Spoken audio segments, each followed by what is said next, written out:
English with शिवकन्याच्या या चॅनलवरती आपणा सर्वांचं सहर्ष स्वागत आहे. विद्यार्थी मित्रमैत्रिणींनो, क्लोज टेस्टला पुढच्या एका क्लोज टेस्टला आपण सुरुवात करणार आहे आणि नेहमीप्रमाणे मी आधी पण सांगितलंय, आता पण सांगते, क्लोज टेस्टमध्ये एक दोन गोष्टी लक्षात घ्यायचे.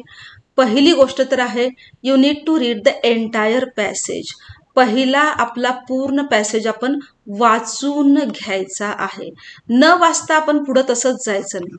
रीडिंग केल्याने काय होतं की आपल्याला एकतर थीम समजते की पॅसेजमध्ये कशाच्यावरती प्रश्न असणार आहेत आणि एक टोन समजतो पॅसेजचा, की पॅसेजचा टोन पॉझिटिव्ह आहे, निगेटिव्ह आहे का न्यूट्रल आहे. हे समजल्यानंतर आपल्याला थीम आणि टोन हे दोन लक्षात आलं की आपले उत्तर लवकरात लवकर बरोबर यायला सुरुवात होते. सुरू करूया. आपण पहिला जो पॅसेज आहे तो वाचून घेणार आहे, सगळा पॅसेज वाचून घेणार आहे. The recent advancement in artificial intelligence have dash various industries.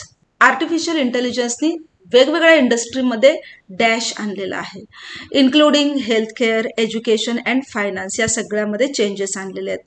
While some see these changes as, काही लोकांना हे चेंजेस कसे वाटतात, डॅश अदर्स फिअर, दुसऱ्यांना अशी काळजी वाटते की the potential loss of jobs निघून जातील हातातून, and lack of human interaction, आणि माणसाचा इंटरॅक्शन्स म्हणजे एकमेकांबरोबरचा संवाद आणखी कमी होऊन जाईल.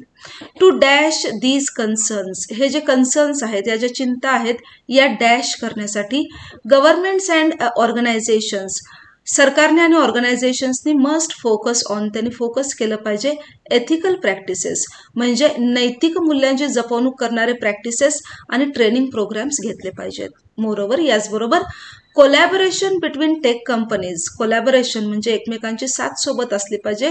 कुठले टेक कंपनीज, टेक्नॉलॉजिकल कंपनीज ज्या आहेत आणि त्या आणि रेग्युलेटरी बॉडीज यांच्यामध्ये काय असायला पाहिजे. Bodies is dash to ensure that AI is developed responsibly. AIची जी डेव्हलपमेंट आहे ती जबाबदार पद्धतीने होईल अशी काळजी घेतली पाहिजे. As we stand on the dash of this technological revolution, आपण टेक्नॉलॉजिकल रेव्होल्युशन म्हणजे या क्रांतीच्या डॅशवरती उभे आहोत. So it is crucial means it is important to strike a balance. याच्यामध्ये बॅलन्स असणं महत्त्वाचं आहे. कशामध्ये, इनोव्हेशन, नवीनता, किंवा आपण ज्याला मॉडर्निटी म्हणतो त्याच्यामध्ये, आणि एथिकल रिस्पॉन्सिबिलिटी म्हणजेच नैतिक जबाबदारी, या दोन्हीचा कुठेतरी बॅलन्स असला पाहिजे. पॅसेज आपण बघितलेला आहे, AI वरती आधारित आहे, आर्टिफिशियल इंटेलिजन्स. त्याच बघूया. पहिलं, इन आर्टिफिशियल इंटेलिजन्स हॅवच्या नंतर V3 येतो. मला माहिती आहे, हॅव व्हॅरियस इंडस्ट्रीज काय केलंय, ट्रान्सफॉर्म्ड, डिक्लाइन्ड, एक्झॅज्युरेटेड अँड पोस्टपोन्ड. चारपैकी काय बरोबर येणार. Transformed means what, changed. बघा, तिन्ही ठिकाणी V3चा वापर केलेला आहे, तर अशा वेळेस मला शब्दांचे अर्थ माहीत असणं गरजेचं आहे. ट्रान्सफॉर्म्ड येणार. डिक्लाइन म्हणजे काय, डिक्लाइन म्हणजे ऱ्हास होणे, एखादी गोष्ट खाली जाणे. एक्झॅज्युरेटेड म्हणजे एखाद्या गोष्टीची अतिशयोक्ती करणे. पोस्टपोन म्हणजे पुढे ढकलणे. इथे आपला आन्सर येणार ए, ट्रान्सफॉर्म्ड.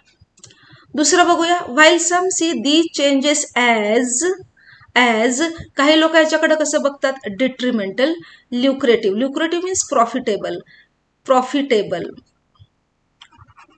ओके. प्रॉमिजिंग म्हणजे त्यात पोटेन्शियल आहे, प्रॉमिस आहे. ॲम्बिग्युअस मीन्स अनक्लिअर, गोष्टी मला क्लिअर नाही आहेत. डिट्रिमेंटल मीन्स काय, डिट्रिमेंटल मीन्स हार्मफुल, ज्याच्यामधून काहीतरी धोका पोहोचतो अशा काही गोष्टी. काही लोक या चेंजेसना डिट्रिमेंटल म्हणजे हार्मफुल म्हणून बघतात. आता लुक्रेटिव्ह, प्रॉमिसिंग हे दोन्ही एकमेकांना समानार्थी शब्द आहेत, आणि ॲम्बिग्युअस म्हणजे अनक्लिअर या की कॉन्टेक्स्टमध्ये फिट बसत नाही. दुसऱ्याला माझा आन्सर जाणार डिट्रिमेंटल ए. तिसरं काय बघा, टू डॅश दीज कन्सर्न्स म्हणजे कोणते कन्सर्न, लॅक ऑफ जॉब आणि ह्युमन इंटरॅक्शनची कमी. हे concern alleviate, escalate, disregard and इंटेन्सिफाय.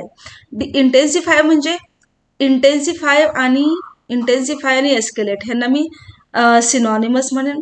Escalate म्हणजे काय, वाढणे, इन्क्रीज करणे, इंटेन्सिफाय करणे, त्याची तीव्रता वाढवणे, ॲम्प्लिफाय करणे. ॲलिव्हिएट म्हणजे काय, याच्या विरुद्धार्थी शब्द, डिक्रीज, कमी करणे, एखाद्या गोष्टीची तीव्रता कमी करणे. डिसरिगार्ड म्हणजे त्याच्याविषयी काही रिस्पेक्ट नसणे. तर टू ॲलिव्हिएट दिस कन्सर्न, लोकांना जी काळजी वाटते ती कमी करण्यासाठी, त्याची इंटेन्सिटी कमी करण्यासाठी, पुन्हा मी एला जाईन, ॲलिव्हिएट करण्यासाठी गव्हर्नमेंटने आणि इतर ऑर्गनायझेशननी काय केलं पाहिजे आपण बघितलेलं आहे. चौथ्याकडे वळूया आपण. चौथ्यामध्ये म्हटलेलं आहे की टेक कंपनीज आणि रेग्युलेटरी बॉडीज त्यांचं कोलॅबोरेशन असणं काय आहे, ऑप्शनल आहे, इम्परेटिव्ह आहे, निग्लिजेबल आहे आणि अवॉइडेबल आहे. या टेक कंपनीज आणि रेग्युलेटरी बॉडीज आहेत सरकारच्या, त्यांचं एकत्र येणं, त्यांचं कोलॅबोरेशन होणं काय ऑप्शनल आहे का, नाही. इम्परेटिव्ह आहे का, इम्परेटिव्ह मीन्स कंपल्सरी, हे कंपल्सरी केलं पाहिजे कुठंतरी. निग्लिजेबल म्हणजे याच्याकडे निग्लेक्ट करणे, दुर्लक्ष करणे, ते तर बिलकुलच नाही आहे, निग्लेक्ट नाहीच करायला पाहिजे. Avoidable is equivalent to निग्लिजेबल.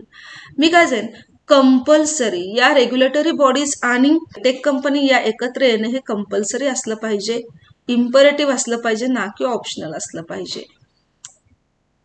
पुढे, as we stand on the dash of this आपण या टेक्नॉलॉजिकल रेव्होल्युशनच्या कशावर उभे आहोत, peak, forefront, brink and sideline. On the dash of ही फ्रेजच आहे बघा, on the dash of something. On the peak of, peak म्हणजे आपण त्याच्या माथ्यावरती, समिटवरती उभे आहोत का, अत्युच्च शिखरावर उभे आहोत का या एआयच्या वगैरे, अजून तरी नाही. फोरफ्रंट, याच्या अगदी फ्रंटला उभे आहोत का, नाही.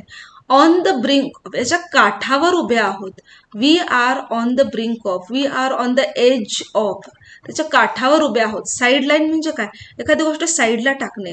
साईडलाईन म्हणजे निग्लेक्ट करणे. आपण एखाद्याला निग्लेक्ट करत असेल तर त्याला साईडला टाकतो, बघून न बघितल्यासारखं करतो. So brink, on the brink of, त्या रेव्होल्युशनच्या काठावरती आहोत. म्हणून इनोव्हेशन, नवीनता आणि एथिकल रिस्पॉन्सिबिलिटीचा बॅलन्स आपल्याला राखता आला पाहिजे. तर ही होती आपली छोटीशी क्लोज टेस्ट. याची PDF तुम्हाला जर पाहिजे असेल तर इंग्लिश विथ शिवकन्याच्या टेलिग्राम चॅनलला जॉईन व्हा, तिथं तुम्हाला मिळून जाईल. हा माझा नंबर आहे, तिथं तुम्ही जॉईन होऊ शकता. क्लोज टेस्टचा पुढचा भाग घेऊन मी लवकरच तुमच्या मदतीला येत आहे. So keep watching, keep learning, stay tuned. English with Shivkanya. Thank you.